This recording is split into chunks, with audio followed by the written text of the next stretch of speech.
and welcome to a new episode of the Mind Grind podcast. I am your host, Gene Meyer.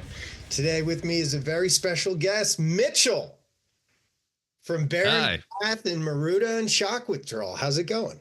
Greetings. Dude, I like your little painting in the back. It's very wholesome. Yeah. So I'm currently staying with my parents, and they sort of decided the Art Deco, Yeah. I love the contrast, the shirt versus the painting. Yeah, it's a good vibe. Feeling it. Where are you exactly?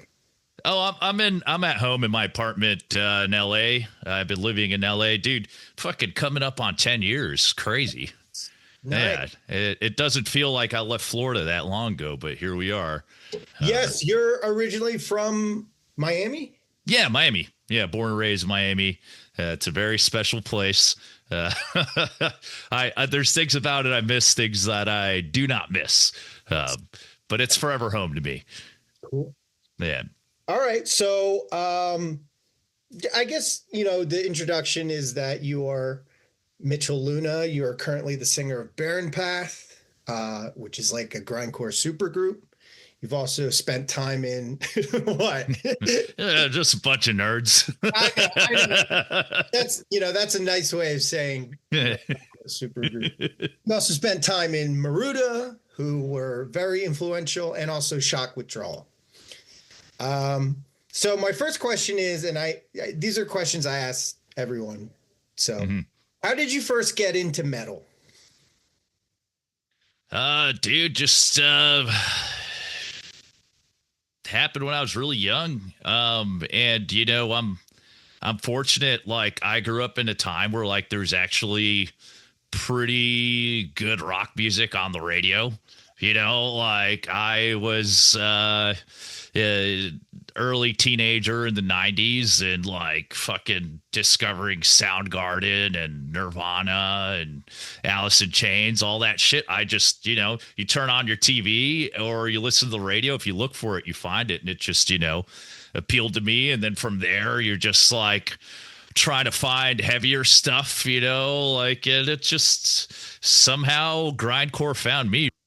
I don't really have a friend per se back in like middle school and high school that like pushed heavier stuff on me. I always had friends that were into rock music and into metal, but I was the one weirdo that got deeper into it. And then, obviously you start bands, you meet other friends, and you hang out at their place, and we put on 7 inches, and it was pretty organic. And then it somehow turned into what I base most of my identity off. Fucking 30 years later, yeah, whatever.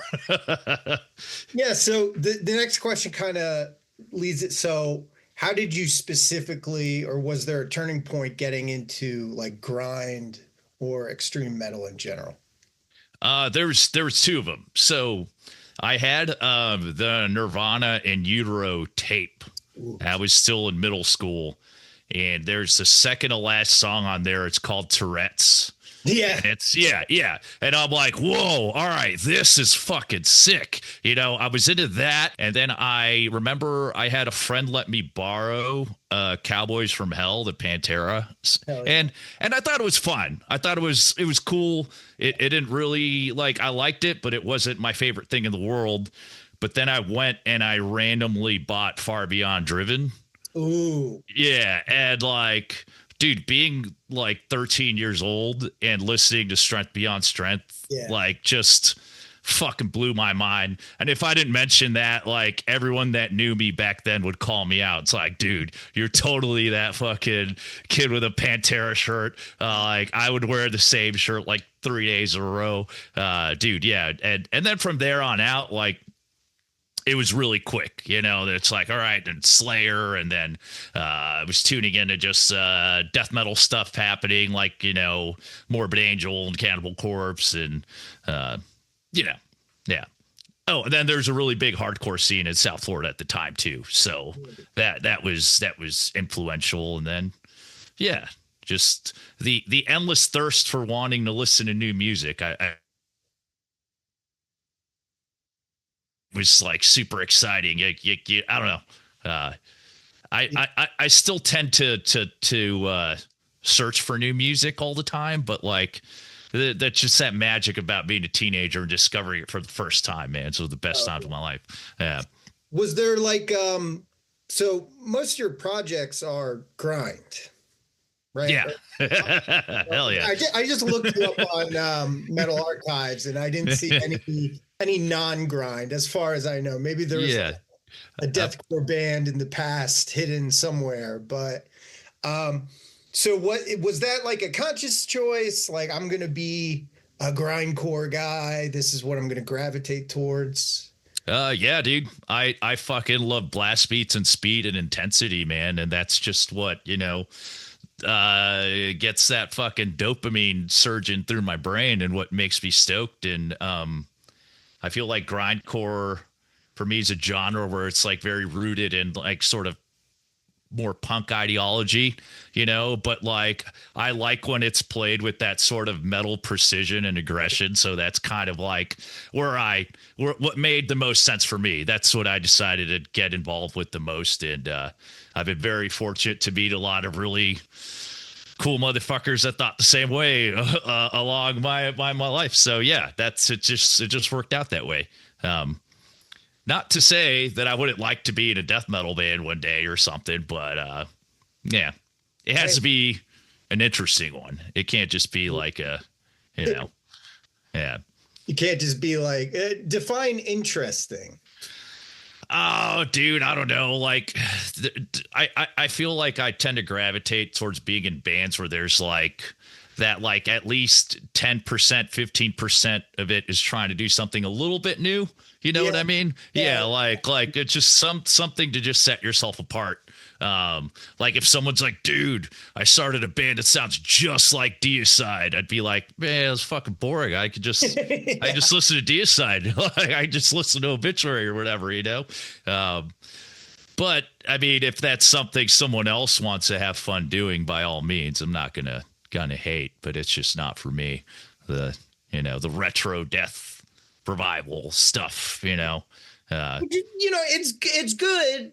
Yeah. It's fun, but I would agree that every band that you've been in has really had there. You could tell like especially with Maruta, there's like, oh, that's like an Assuck influenced riff, but then it just sort of like goes completely into left field with something else. Yeah. Those are fun times, man. That was very lucky that Eduardo is a maniac and he was open-minded and he'd listen to some of my ideas and he'd incorporate that shit. And then Jeff, the original guitar player as well, because we wrote half of the Narcosis record with a different guitar player that he quit. Eduardo joined, and but Jesus Christ, that was a long time ago. I was listening on spot. That album came out in 2008. Yeah, but we started recording it in like 2006 or 7. Yeah, 20 years ago. Yeah, almost 20 years. It's fucking nuts, dude. What am I doing with my life? I know.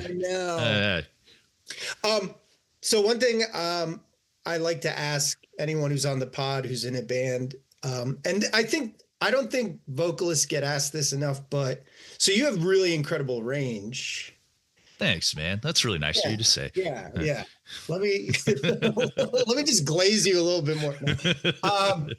How do you practice? What do you do to practice? And what are like important methods or tips or tricks you have? Man, I honestly I do practice often, which is funny. Yeah. But like it's just I just kind of figured out my own technique years ago, and then I just make a conscious effort to stay in shape, sort of say, So like every couple months I'll get like an instrumental version of whatever band show I'm playing with set, because I'm in multiple and none of them live in LA, which is a really absurd way to live your life. But like last year I did a bunch of stuff with Organ Dealer in Europe, and they're like in Jersey, so it's like, but so I'll take the instrumentals on a laptop, go to rehearsal studio, sorry, and then I'll throw it through the PA and I'll do vocals over it, just cranking it the fuck up, just to like learn the set, know when I have to breathe more, know when I can chill, and then when I'm not doing that,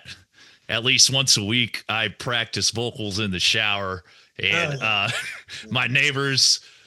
I don't know if they either don't notice or they're just like, that guy's a fucking weirdo. But they're nice to me when they see me by the mailboxes and shit. So whatever. But yeah, no, I make a conscious effort to do that and just like stay in shape. Because, dude, there's been times where I didn't practice for months. Then I'd go record and I'd be fucking shot. You just lose your voice. You just, or you'll get tired real quick, you know. It's like exercising, dude. Straight up. Yeah. You know, like if you don't do it, you lose it. Same thing with like endurance, like playing a show. Yeah. That's one of the main reasons I run and I keep my cardio up, because I like to move around and I don't want to be just fucking out of gas 40-something-year-old that like is all tired and like fat. Like, no, dude, I gotta like squeeze all the juice out of that I can while it's still there. So yeah, it's a commitment. Making Cookie Monster sounds, I take it seriously. I know. Do you have any like techniques or anything you do? Or I would practice in the car. When our drummer lived in New York and I lived in Philly, so I would practice on the way up. But the problem is, like, with all the screaming, the windows would get like foggy. Interesting. Right. And then one time, this is true. One time I was recording at Jack's house, but he didn't know the plumber was coming over. Sick. So the plumber just came over and just heard like, and he left without fixing the toilet. Hey man, that's a good deal. Yeah, it is another reason why grindcore ruins lives. Yeah. Now you have a fucked up toilet. Yeah, it is true. Like, because you go to Guitar Center and you see everyone like doodling or they're playing drums, but for us, it's like, yeah, no, dude, it's funny you mentioned the car, because I used to do that back in the day, but like I figure that just it felt unnatural sitting down. Yeah, you know, because I never fucking do that sitting down. And then like the moment you're stuck in traffic, like I'm like, I got it's like highway's cool. You know, like exactly. I don't like where you live like in Pennsylvania, obviously. Well, so I'm staying in Orlando now. But oh shit, you're in Florida. Yeah. All right. Yeah. Driving here is a lot smoother, to say the least. Yeah. Well, when you get those long stretches of like highway or street, it's fine. But like me living in Miami, me living in LA, always fucking traffic. Gotcha. So it's like, I mean, I guess like seeing someone yell in the car is pretty normal nowadays in a big city. Like you'll see, yeah. You'll see someone like yelling in the street and talking to themselves, guy yelling in the car. Everyone's going crazy. Everyone's fed up. The world's on fire, whatever. It's normal. But I don't know. I just feel a little awkward doing it. So it's shower. It is. Yeah. It's hard to find places to practice. You know? Yeah, for sure. So, what is the craziest thing you've ever seen at a show? Now, it could be a show you've just gone to, a show you played. Man, there's a lot of like ridiculous scenarios. All right. I got a good one. So, 2011, Maruta was doing a European tour with Wormrot. Nice. And it was like 5 weeks. We're on the road with them for 5 weeks. It's awesome. We're both in a Sprinter van. Oh, yeah. I love those guys. I'm so stoked on how successful they are nowadays. They're fucking killing it. But besides the point, we played this show in Switzerland in a squat, which Switzerland is one of the nicest, richest countries in the fucking world. Everything's pristine. We go to this squat. It's like multiple stories, and all the bathrooms were on the first floor, second floor, and the show was in the basement. And they didn't want people going up to use the restrooms upstairs. So they had this other room with a mattress on the floor where people were just pissing on top of. Oh, Yeah, hell yeah, grindcore. grindcore, Yeah, baby. yeah. And it smelled so fucking bad. And dude, it was one of those moments where like, why are we doing this nonsense? Like we had this joke, we just look at each other and go, so you want to be in a grindcore band? Yeah. Anytime something sucked. And then, dude, I remember we like our bunk beds where we slept. Like there was like spider webs on the walls and like little like rat pellets and shit. And I just like zipped myself up in my sleeping bag. And then the best part, dude, is that we had a day off and we had to stay there again the next day. That's fucking dude. Yeah, it was just bleak. But stuff like that. Oh, dude. Speaking of that tour, the fucking grindcore goat meme. We were there. Oh yeah. Yeah, we were fucking there. Yeah. Yeah. I have like pictures of myself with the goat. We're all with the goat, and like this one photo goes viral. And like you could kind of see Mo in the background in one of them. But I'm like, man, like they like fucking we were there too, damn it. What show was that, and why was there a goat there? Well, I mean, why not? I guess it was a show, dude. I don't even remember the name of the town. It was like in France. Is obviously a small town. The show was in a farm where this dude lived, and they grew weed, and they had grindcore shows, and dude, it was a blast. They were like cooking up pizzas all night. And yeah, dude, I remember like towards the end of the night I had to take a shit, and there was like this hill and an outhouse down at the bottom, and it was so far and it was dark, and I'm like, oh my fucking god. So I didn't do that. I just got some like wet wipes and I found a nice bush. Like dude, I saw like fly. Dude, no. Much better option, dude. There's like flies coming out of this outhouse, and it was down this steep. I'm saying steep as fuck hill, dude. Like I'm from flat Florida where there's lights everywhere, things are illuminated. I'm like, I'm gonna fall, I'm gonna lose my teeth, dude. I did that. It was better option. But that was a good time. I mean, yeah, dude. Shows are fun. The goat was from the farm or something? Yeah, just live there. Just live there. Yeah. And it was like everyone's petting it, was hanging out, just watching the bands. I don't know how good that is for a goat's hearing, but it is what it is, man. Yeah. It was ridiculous. Good times. Yeah. So let's talk a little bit about Maruta. Very influential band. I mean, I discovered you. I don't know if you remember this, but I think it was like 2009. I actually emailed you. Oh, really? Yeah, emails. Yeah. Hey, I still use email, man. Yeah, I mean, I emailed you. Zoom. Yeah, come on. I think I was like trying to start a blog or something, and you said that your drummer had left to be with like a bigger band. Yeah.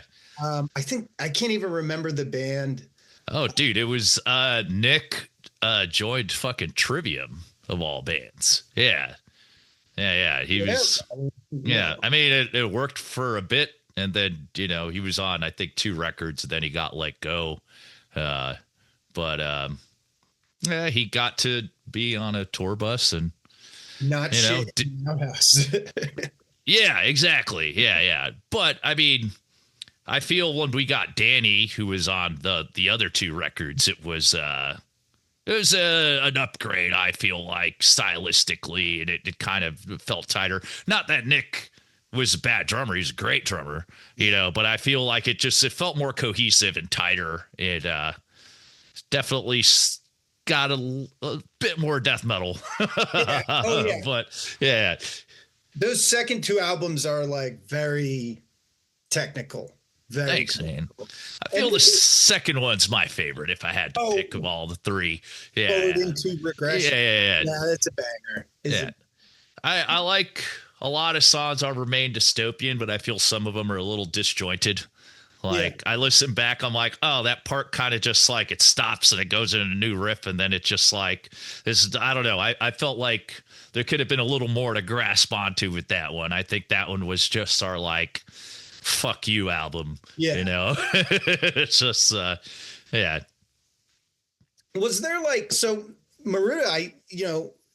In terms of grindcore, I think is very unique. There's some like spastic tech grind elements. There's some like crust elements, and there's also, this is just my interpretation. There's like a feeling of like sci-fi or like industrialism to all of it. And I'm curious, like behind the band, was there ever like a guiding concept of what you wanted it to be? Yeah, I mean, dude, I was always, first of all, super lucky to work with incredibly talented musicians. But I would always pitch these ideas and this vision for like, all right, because I equally both love like dirty ass brutal death metal and grindcore, but I'm more into like kind of like the grindcore lifestyle, if you will. I not lifestyle. What's the right word? Ethos? Ethos, yes. All right, you know what I'm saying. It's humble, it's socially aware, it's political at times, and it's you know, it's just real. It's just real motherfuckers playing real shit. I love all that death metal shit, but I'm not into like this song is about zombies and you know, Yeah. like that's cool. But some of my favorite bands do that shit, you know, sing about fucking cannibals and you know, butchering people. Like it's cool. I love that shit. For me, no, I need things to be a little more personal, introspective, social.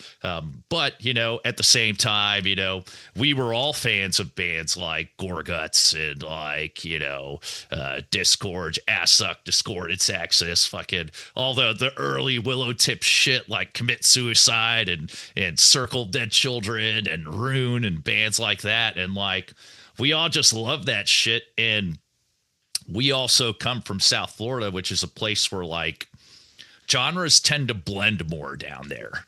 Yeah, like I feel like the scene is so small that like you know a grindcore band will play with a death metal band with a doom band and then a hardcore band and everyone hangs out and everyone knows each other and like it was just our version of metal, dude. That's it. Like you know, rooted in punk and it's humble, but it's technically more metal, and that's just the vibe, man. Like it's funny out here, everything is so in LA, everything's so like split. It's like grind is very grind, and death metal it's its own thing, and like it doesn't cross over. I don't know. Yeah. I kind of went on a rant. I don't know where I was going with It's that. fine. It's good. It's great. I love it. That's what this podcast is for. So I think it was 2009. Decibel did like a special all grind issue. Yeah, man. Yeah. And they interviewed you guys for it, I believe, right? Yeah. Yeah. And in it, I was thinking about this the other day. I think you said, because they interviewed you, you were like, Miami's a very glitzy kind of place that's very like party culture. We just on a Friday night like to get a 6-pack and just jam. Yeah. Yeah. And I was like, God, I was like 20 when that came out. And I was like, oh, you can do that? You know? You could just drink and make music. And I don't know. It just really like stuck out to me because when you do think of Miami, you think of like, you know, cocaine and partying and girls and all that shit. And then Yeah. you guys Clubs and Yeah. reggaeton and Yeah. strip clubs and it's a lot of that, dude. It's I feel like it's always been this playground for people with money, you know. Yeah. It's like another Vegas too, where like there's no cutoff time for alcohol and people are always out and about, and you see a random fight happen at a gas station line, or yeah, it's Miami. But yes, very fond memories of just having a six pack and jamming, and like those days when you're younger and you have more free time and you could kind of write things on the spot and hang out and vibe. And dude, it's some of the best times, my early to mid 20s, just doing that. And like, I know it was simple, less worries. Man, I wish I could go back sometimes. I know. I know. So let's talk about Barren Path. Right, man. Yeah. Or we should also mention Shock Withdrawal too. Yeah. Both bands are selective. Yeah. Barren Path released an album last year. Shock Withdrawal released one in the year before.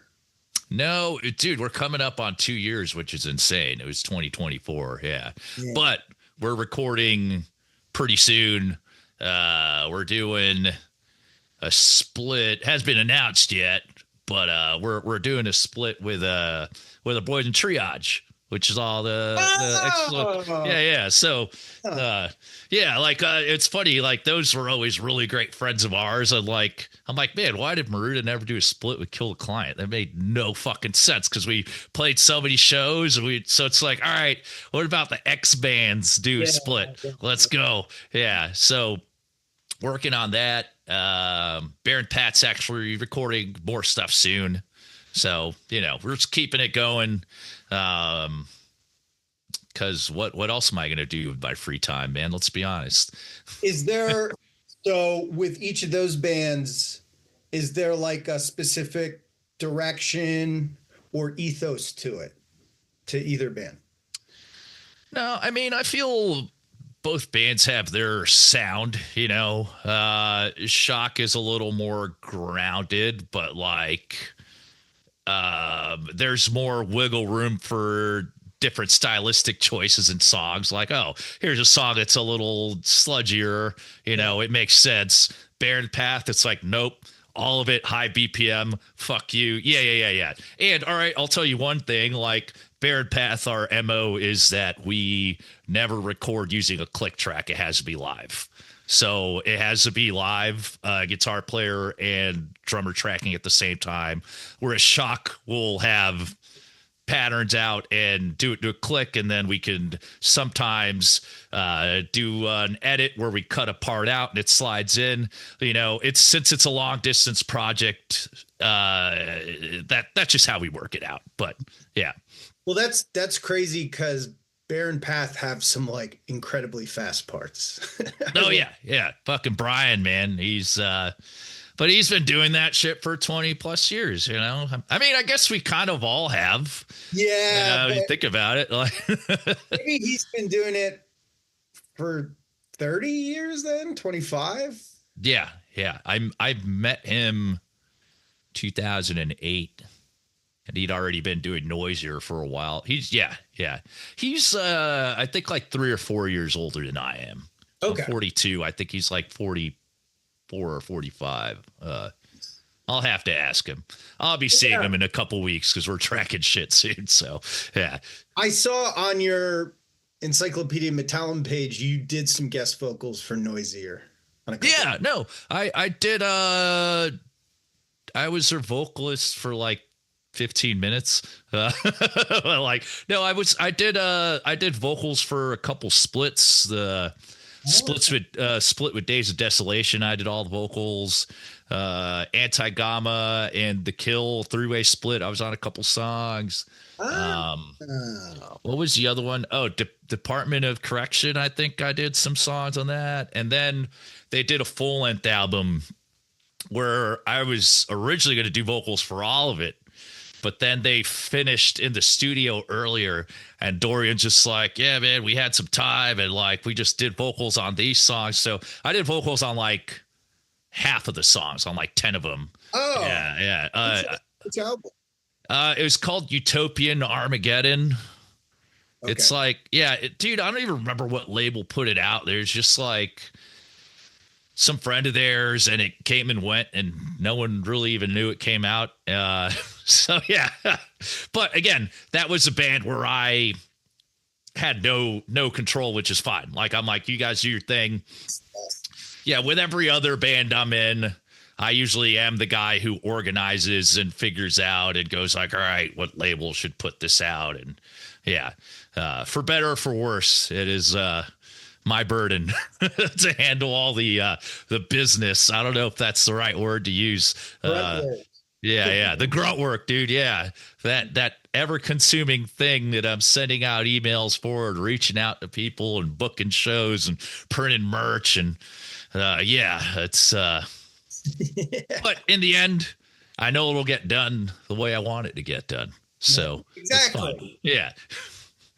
Do you remember, I think it was 2024, you reached out to me to put on a show for Shock Withdrawal. Yeah, man, of course. That was a good time. It fell on a Thursday in September, and I didn't realize the Jets were playing that day. Hey, who was playing?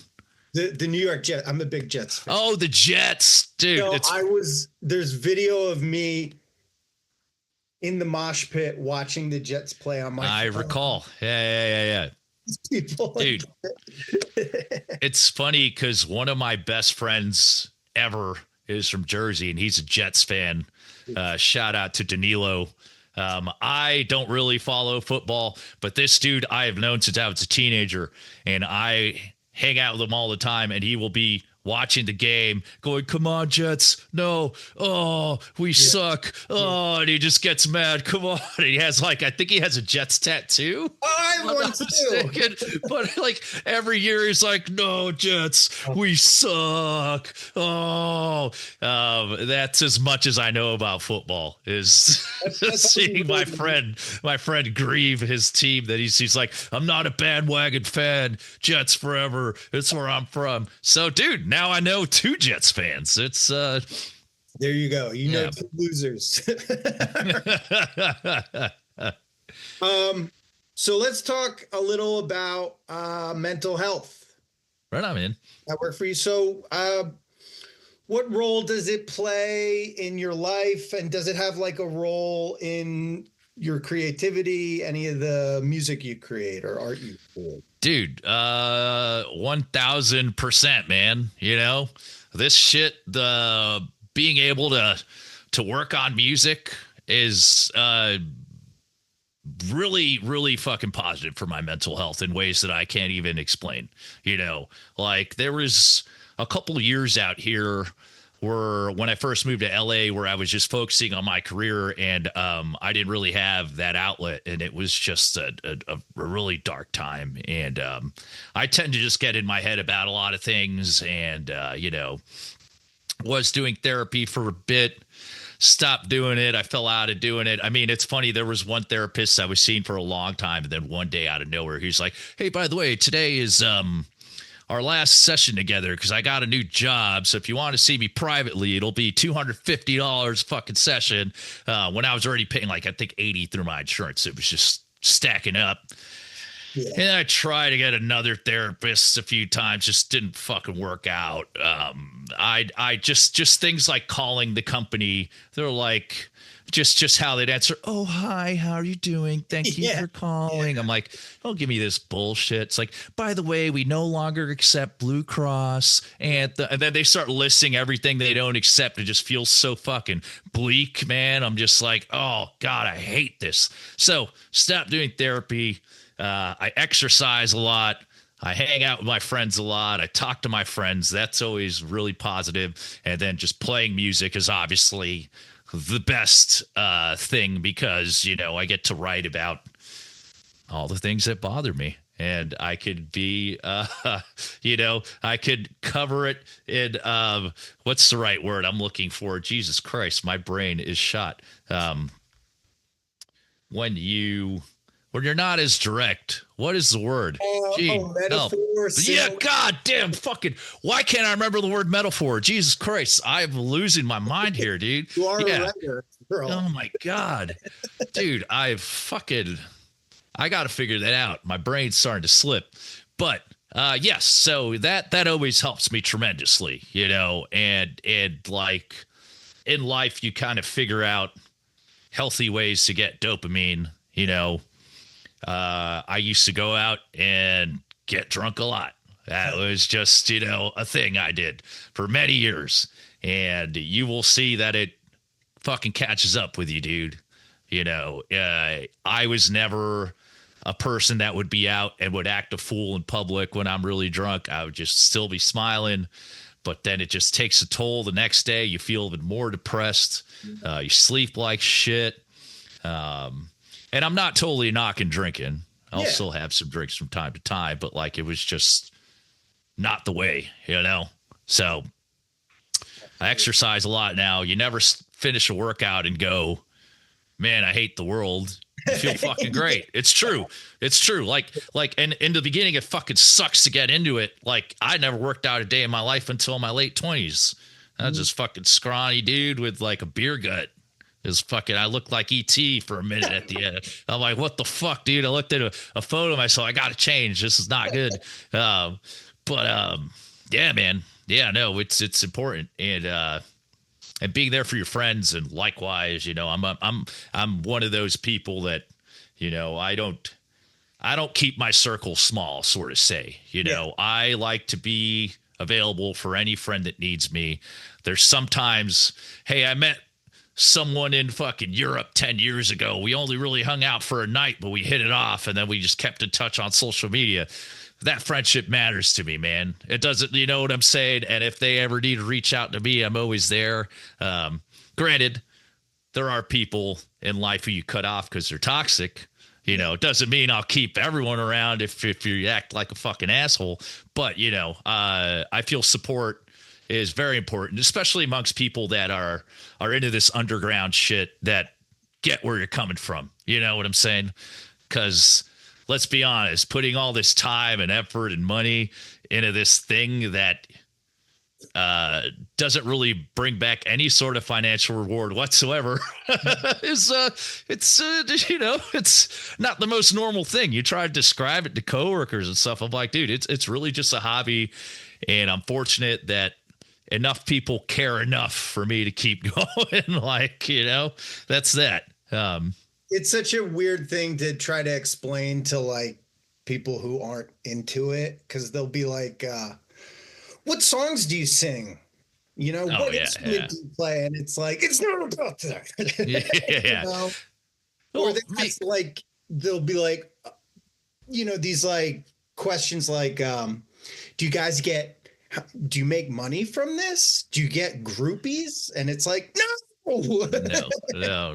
None of that. Well, I mean, sometimes, but yeah. It's not like 80s rock star type shit. Yeah. Well, especially I remember when I was a teenager and in my 20s, these shows are mostly just a bunch of dudes. I know. Yeah. Like now it's so much more diverse, and I fucking love it. Like, my girlfriend's really into metal and stuff, and it's been, actually my ex-wife was too. I've been lucky. I've been in relationships with people that got it, but like, even so, just I have so many friends that are just like, all walks of life, different genders, everyone's hanging. It wasn't what it was in the late 90s, early 2000s, and it's cool. It's been cool to see it evolve.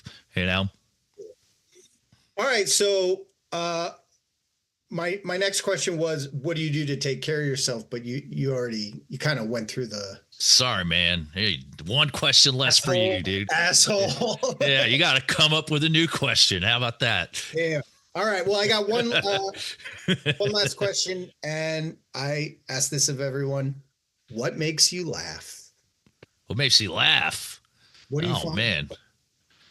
I mean, what type of laughter? Cynical laughter or like genuine? Because like sometimes you just like look at the state of the world and you're like, fuck, all I could do is kind of laugh because this shit is a joke at times. I don't mean that kind of laugh. Yeah. Like that's a okay, genuine laughter. Fuck. It's okay if you could say nothing. No, plenty of things make me laugh. What made me viscerally laugh recently? So I think it was. Huh? For me, I have like a folder on my Instagram. It's just called autistic memes. Oh, there you go. Like a truly bizarre, nonsensical meme. It usually makes me laugh, and I save it to that folder. Yeah, that's a good method. I like that. Yeah. I guess on Instagram there was I stumbled on a Rampage Jackson social media. You know, the MMA fighter dude. Oh, okay. And Okay. there's like videos of him live streaming and people sending him like AI photos of him and him just getting mad. And it's clearly staged, but just the humor is good. Jesus. Yeah, I don't know. I just like absurd humor. Yeah. Yeah. I don't know. I didn't. I can't describe it. If I, yeah. Wow, of all the questions, I didn't think that would be the hard one. Yeah, dude. I'm like, fuck. Trying to think like mental health. Oh yeah, we could talk about depression. Yeah, What yeah, makes me laugh? Yeah. What does make me laugh? Fuck. Hanging out with my friends. I don't know. You know what I'm saying? When you have that right group of friends and that sense of humor is there, and it's just like,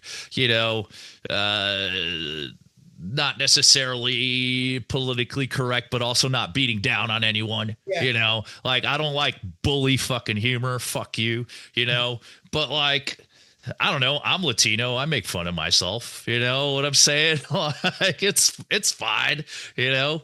If you belong to the group, you're allowed to make jokes about it. Yeah. If there's nuance to it and it's clever Obviously. and yeah. It's not. I don't know. It's. I don't really know how to describe it properly, but I think you know what I mean. I know. Yeah. So before we finish, you got some stuff you want to promote? Yeah, man. I mean, it hasn't been announced yet, but it probably will be by the time this is out. Barren Path is doing a West Coast tour. Very stoked. It's a very heavy lift getting, everyone in from different states. We got Takafumi lives in Kyoto, so he's coming over here. Brian lives in Dallas. Mo lives in South Florida. Rory lives in Philly. They're all flying here. We're going to cram up in my apartment. We're going to play, I think it's 9 shows total, and the last one's at Northwest Terror Fest in Seattle, which will be a good time. We're playing Black Breath Reunion. It's us, them, Pig Destroyers on it as well. That same stage. This band Hedonist, that's really cool. I'm just looking forward to hanging out with the boys and playing some grindcore, and hopefully the shows do well enough. We'll see. It's always a crapshoot, but we figure we got to make it happen while we still can, know? Yeah. It's like if you wait to like go out and play, then you're never going to fucking do it. And, people received that record we put out last year pretty well. So we're like, fuck it, strike while the iron's hot, I guess. But I booked the entire thing myself. Yeah. Still booking shows, DIY. Whatever. I had a little more control over it. We're playing with some cool locals in certain cities and stuff. Like the LA show is going to be with Crom, so our buddies Crom. So that'll be fun. And then like we're playing San Diego, this band Gene Stealer, which are fucking homies. I know them. They're sick. They're sick. And then Long Beach with this band Teeth, which is like sort of like dissonant death metal. Morgue Breath, the Morgue Breath homies are on that. Okay. And then a couple of the shows Geigen happens to be on tour at the same time. So we teamed up with Geigen for like 4 shows. So very distinct styles, different, but I think it works. Like both Yeah. bands are kind of a little avant-garde, if you will, in their own ways, trying to do something a little weird, a little psychedelic, and shredding. Doing that. There'll be more Shock Withdrawal stuff out. Hopefully next year. Sometimes we'll finish a recording and doesn't come out for like a year plus, waiting on art, waiting on a label, and but plenty of output from both bands soon-ish. So yeah, man. Well, thank you. This has been a great episode. Check out Mitch, check out Shock Withdrawal, check out Barren Path, look up Maruta if you've never heard of them. Try to find that hidden deathcore band he was in. Yeah, right, dude. Never, dude. I will say, man, I'm very open-minded about metal. I have never liked anything about deathcore, dude. It's just not been my thing. I used to be, actually, if you want to like deep cut. Wait, go ahead. You're about to say something. So Maruta released Demonstrations in 2005. Yes. And there's a hint of deathcore on that, I would say. I don't know about deathcore. There's like a little bit of slamminess. Yeah. Yeah, because like, dude, we jam like Brodequin and fucking, like shit like that, and like I don't know. I don't Devourment and stuff, but I don't consider that deathcore. It's, deathcore took those elements and combined them with like, oh, here's the worst elements of death metal and the worst elements of metalcore. Boom, deathcore. Sorry, I sound like a massive hater. And it's funny, like I've met some dudes in deathcore bands that end up being the nicest people in the world and with way more successful careers than I've ever had. So I can't hate, but it's just not my thing. But older bands, I was kind of like in a early 2000s kind of Robotic Empire style grind band, like Combat Wounded Veteran, Reversal Man sounding stuff, as a Sunset Sea stuff, based out of Miami. And that was the first band I ever toured with. Yeah. It's a band called Tyranny of Shaw. I saw that on the Metal Archives. Right on. Yeah. That was that name. I was like, oh, that's a deathcore. No, hell no. That was before deathcore even existed, dude. Come on, dude. But that band was the drummer was Rick from Shitstorm and like Torch and stuff, and Eric from Torch as well, and just old fucking Florida friends, and I'm happy that they're all still putting out music and doing it. Like I think teenager versions of ourselves will be proud of us as adults. Like, hey, dude, we're still keeping it real, man. So yeah, that's as close to like an embarrassing band as I will get. It's Googling to do that. Yeah, it's not. I don't necessarily hate the band, but I look back and I'm like, it's not me. Like it didn't age well for me, Also, to be honest, I was the second vocalist. So there's already a dude who was in it and like they figured the formula out. And I was just like kind of retrofitted into that style. And like, they had the really whimsical, like funny, cynical lyrics. And like, I would try to do some of that and I just wasn't good at it. Yeah. I need to write about like bleakness and like the downfall of humanity and shit like that. That's what I can pour out. I can't do this like quirky funny things. I don't have that kind of charisma in me, but yeah, Google that, have a good laugh at me if you so will. There's a video on YouTube of all of us playing a show, and I'm in my underwear, and I'm like, I think maybe 18 years old, and I'm just skinny as hell. So, yeah, you just look for it. There you go. Have fun. Your underwear? Who does that? Right? Oh yeah, you did. Yeah, stop ripping me off, Gene. I'm sorry. I never vomited on stage, though. Oh. Yes. Yeah, that's Give it this yeah. Barren Path tour, and Oh, dude, there's no room for that. It's like, dude, every Baron Pat song is like everyone's going all the time. It's like vocals, vocals, vocals, vocals, vocals. Yeah, there's no breaks for me to have a vomit break, dude. do it between songs. Maybe Brian likes to just click, click, click. Yeah, right into the next. He's not a yeah. Yeah. So like 20 minutes and it's over, you know? Um, Well, yeah. well, Mitch, it was a pleasure. Thank you. Likewise, man. What are your socials, or is it just?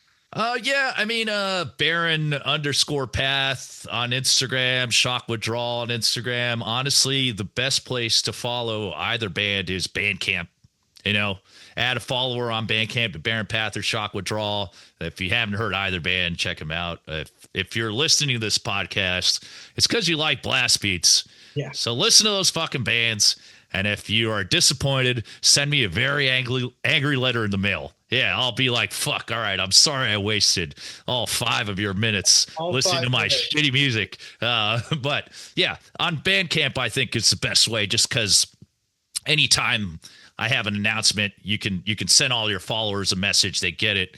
Whereas, you know, these Instagram or Facebook algorithms are all throttled, and like you never hear about shit on there unless the bands are paying money to like still not be seen. It's really stupid. I miss when people would go on websites and stuff, you know, or like MySpace. MySpace was cool, man. We didn't realize how good we had it, you know. But yeah, that's all I got to plug, man. Dude, thank you so much for shooting the shit. Been a good time. And I will see you sooner than later, I hope, my friend. Take care, everyone.